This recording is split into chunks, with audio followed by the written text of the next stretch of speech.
Good day guys, today's video po is medyo kakaiba po yung ating gagawin dahil gagawa po tayo ng video tutorial tungkol po sa pagmamaneho ng manual na sasakyan gaya ng ating sasakyan na Suzuki Multicar. But before ko muna po gagawin yung ating tutorial is isa-shoutout ko muna po yung ating subscriber na nag-comment at nag-suggest sa atin na gawin po itong tutorial ng pagmamaneho ng manual na sasakyan. So shout out to Mr. Rick Mong. Sana ay nanood ka ngayon at nagustuhan po yung ating konting tutorial tungkol sa pagmamaneho ng sasakyan. So ituturo ko po sa inyo yung basic steps at saka ito po ay based lang sa aking experience sa pagmamaneho ng sasakyan.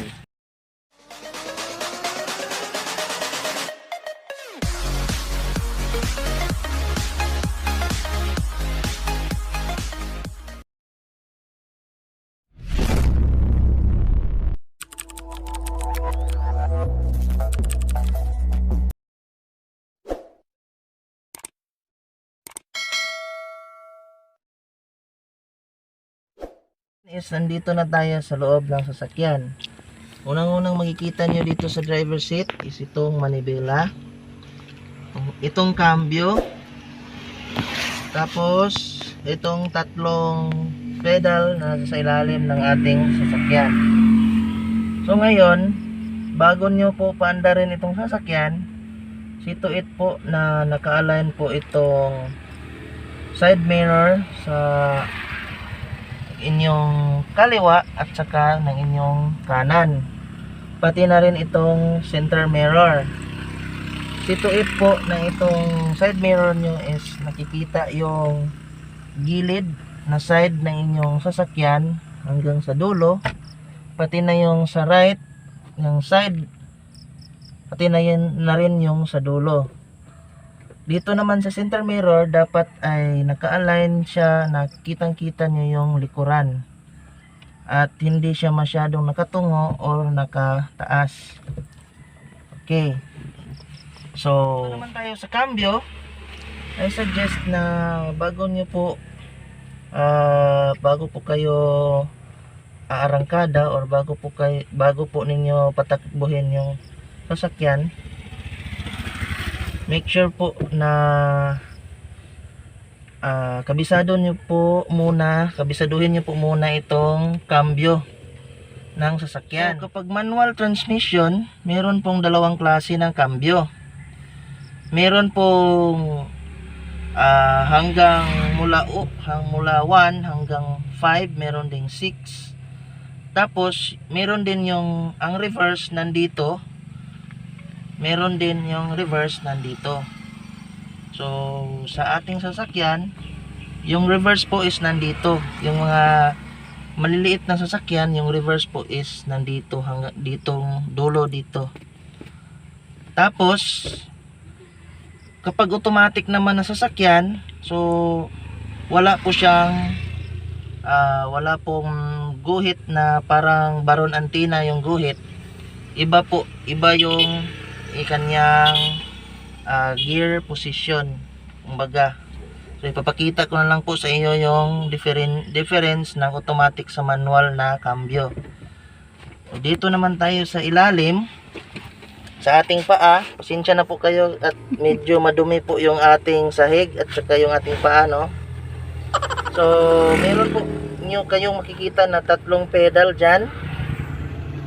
So ito po yung clutch, yung ating brake at yung ating gas.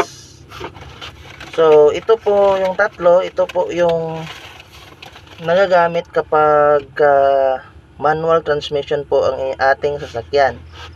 Kapag automatic transmission naman is dalawa lang po ang makikita natin sa ilalim, wala po itong clutch pedal.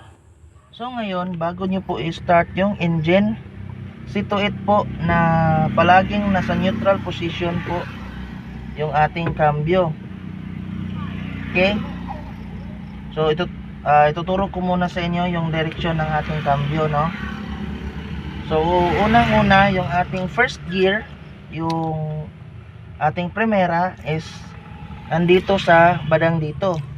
So ang gagawin nyo is pigain nyo lang ng ganito, open palm, paganan, ganyan, tapos tulak.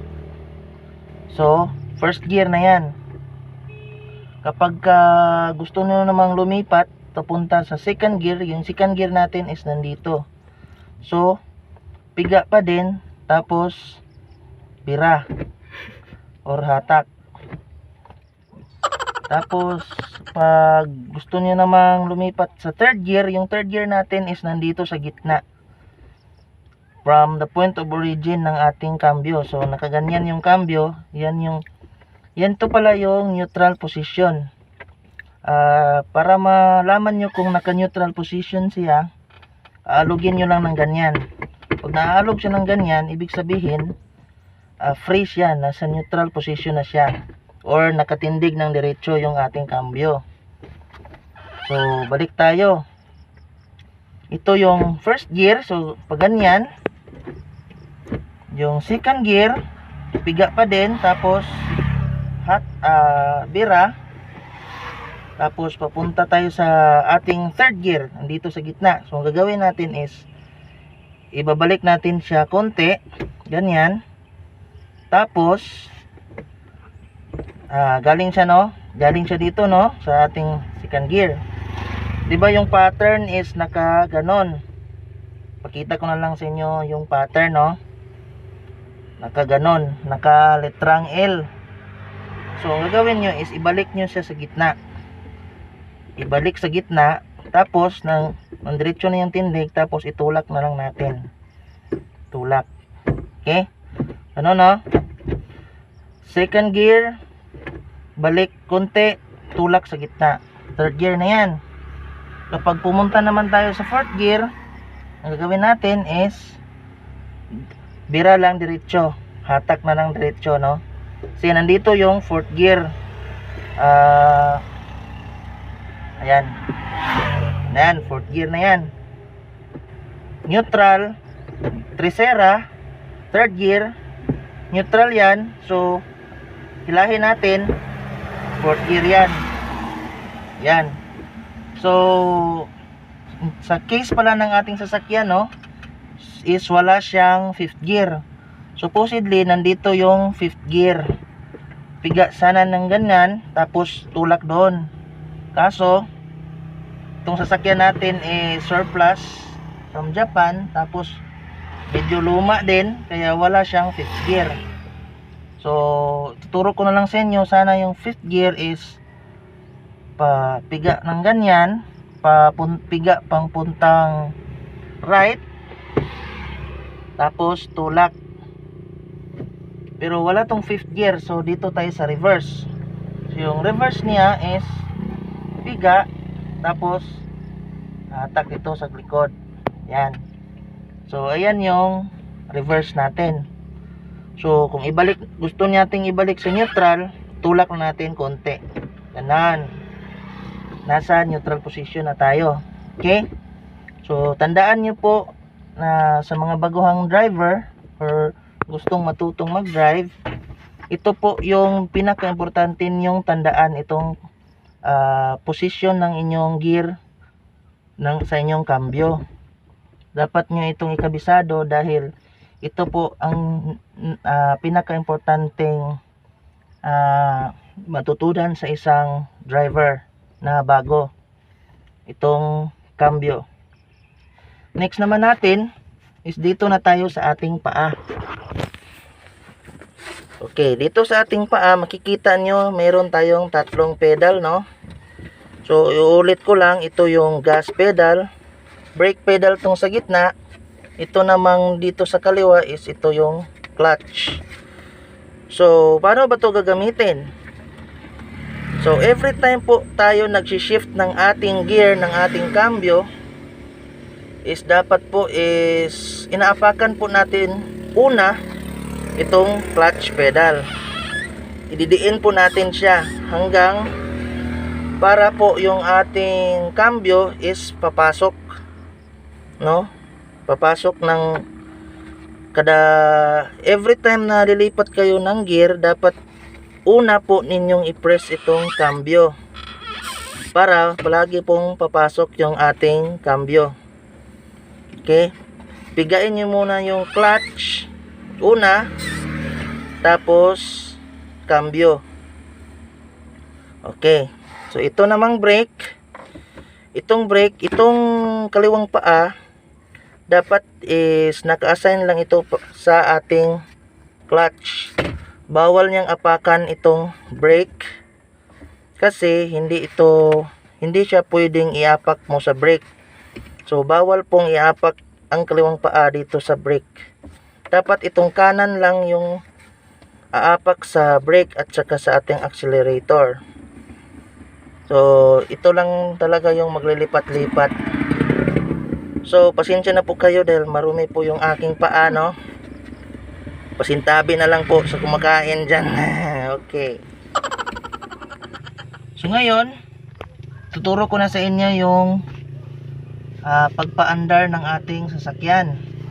So bago ko muna makalimutan, ito po pala yung ating handbrake, no, or parking brake.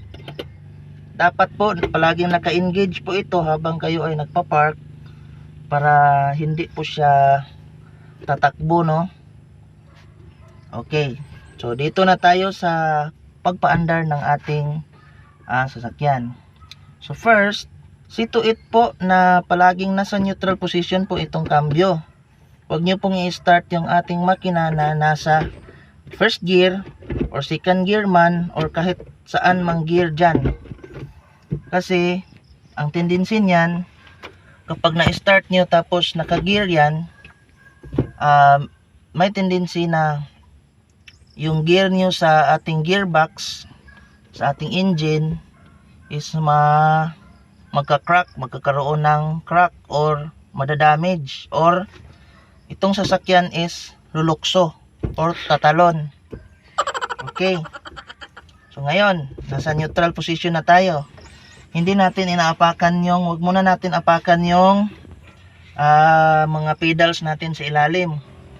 Handbrake lang tayo. Handbrake lang. Tapos start natin yung makina. Ito yung ignition switch. So ayan. Umandar na po yung ating sasakyan. So unang gagawin natin, aapakan natin ang brake bago natin i-release itong handbrake. Okay, so aapakan muna natin yung brake, ito yung brake, bago natin i-release itong handbrake. So apak ng brake, release handbrake. So walang nangyari, hindi umurong yung or umusog yung ating sasakyan dahil naka-brake nga siya, naka-brake tayo. So next natin gagawin, palagi po from starting point, from galing tayo sa stop, dapat palagi po tayong nakauna sa, or ilagay natin yung ating cambio sa first gear. Okay, so bago natin ilagay yung cambio natin sa first gear, apak muna tayo sa clutch. Okay, diin nyo yung clutch. Yan, nakadiin, nakapaa sa brake. Hindi ko muna siya binitawan. Itong kaliwang paa ko naman is nakapress na sa clutch. So ngayon, ililipat ko na yung gear from neutral to first gear. So piga, tapos tulak. So first gear na yan. So dito naman tayo sa paa. Dahil naka first gear na tayo, dahan-dahan nating iangat yung ating kaliwang paa. Tapos bitawan na natin yung brake. Ayan, so dahan-dahan nating iangat. So ramdamin nyo yung makina na nguminginig. Yun, para tumakbo yung ating sasakyan, pakiramdaman nyo yung sasakyan or yung makina. Kung manginginig man siya, doon muna siya dahan-dahan i-press yung ating accelerator. So yung accelerator pedal natin, hindi muna natin i-press. Yung clutch muna yung ating i-press. So ang ating gagawin, dahan-dahan nating iangat yung ating clutch. Okay? Yan, i-press ko na yung ating clutch. So dahan-dahan bitaw.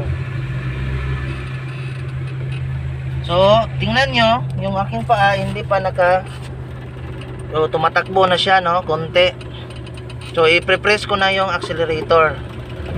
So medyo nanginginig na yung makina, hindi ko pa binitawan yung ating hindi ko pa nabitawan yung ating clutch. So dahil umandar na siya ng medyo mataas-taas na, pwede ko na siyang bitawan, tapos idiin ko na yung accelerator. So bitaw. So ayan. So hindi namamatay yung ating sasakyan. So kailan ba tayo lilipat ng second gear? So pakiramdaman nyo naman na humihinga or parang naghihingalo yung ating makina, tulad nito. So parang narinig nyo na naghihingalo yung makina. So press na naman kayo ng clutch, tapos second gear. So press nyo naman agad yung accelerator, tapos pwede nyo nang bitawan kaagad yung clutch. Okay, so nakatakbo na po tayo. So parang naghihingalo na naman yung ating makina. Lipat naman tayo sa third gear, clutch, tapos third gear. Yan. So hindi pa panatag yung ating makina, parang naghihingi pa siya ng another cambio. So press na naman natin yung clutch, fourth gear. Yan. So yan na, panatag na yung ating makina, hindi na naghihingalo. So ganun lang kadali guys. Ngayon, dahil naka fourth gear tayo, ano bang gagawin natin kapag hihinto tayo? So kapag hihinto na tayo, ang gagawin natin, apak tayo ng brake, dahan-dahan. Apak ng brake, dahan-dahan. Tapos press ng clutch. Tapos ibalik natin sa neutral position yung ating cambio. Bakit tayo nag-press ng clutch? Para hindi po mamamatay yung ating makina. Meron po kayong natutunan sa ating munting tutorial tungkol sa pagmamaneho ng manual na sasakyan. At sana po ay i-like nyo at i-share nyo na din yung ating video. At saka pasensya na po kayo at medyo bulol po tayo dahil hindi po tayo fluent in Tagalog. Okay?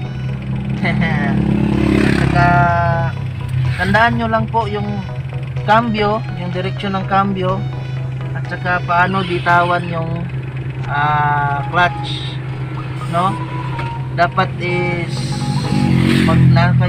pag nasa first gear kayo, dapat dahan-dahan lang yung bitaw ng clutch. Pakiramdaman nyo yung makina na nanginginig, tapos i-press nyo idiin nyo konti yung accelerator. So pag nakadiin na o nakatakbo na siya ng mahaba-haba, pwede nyo nang bitawan yung clutch pedal. Ganon lang yun guys. So practice lang ng practice, keep on practice.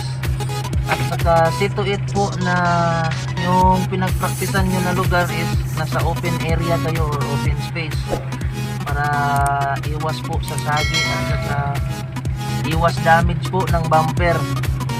Okay, so maraming salamat po sa lahat at keep on watching. Bye bye.